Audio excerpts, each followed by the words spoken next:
mas estar aqui juntamente conosco para poder adorar a Deus. Amém?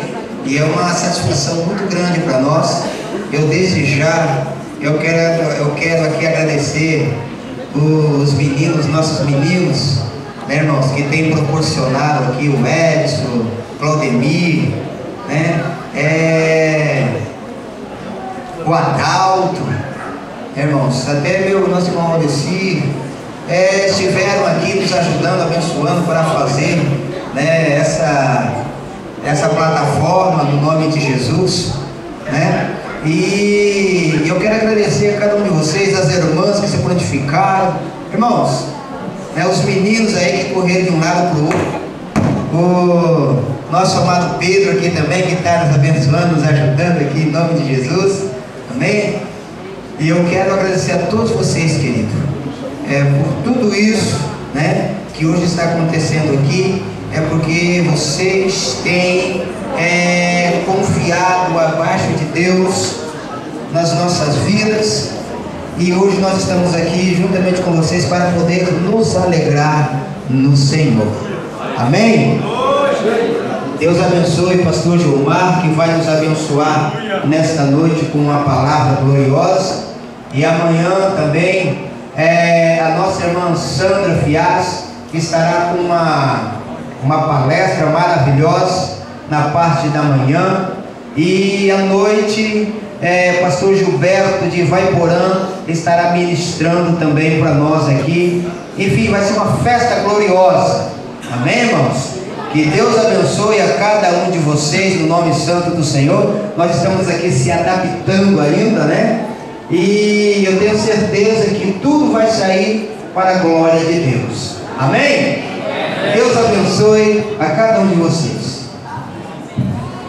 Glória a Deus. E esse se adaptando cabe a mim, amém, irmãos? Glória a Deus. Gostaria de convidar nessa noite as filhas de Sião, que está completando 13 anos também, irmãos, juntamente com a igreja. E eu peço a toda a igreja da secção, a toda a igreja que está nesse momento, ore por nós.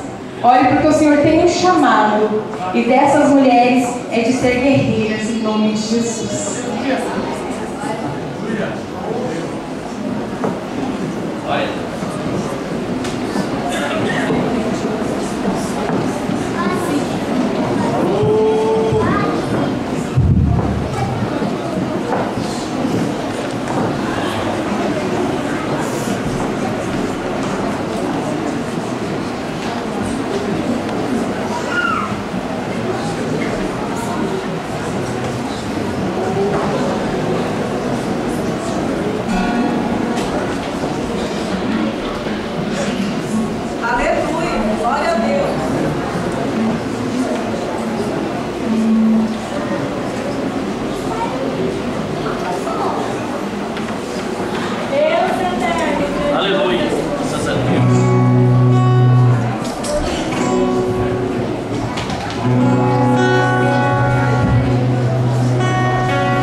Pai.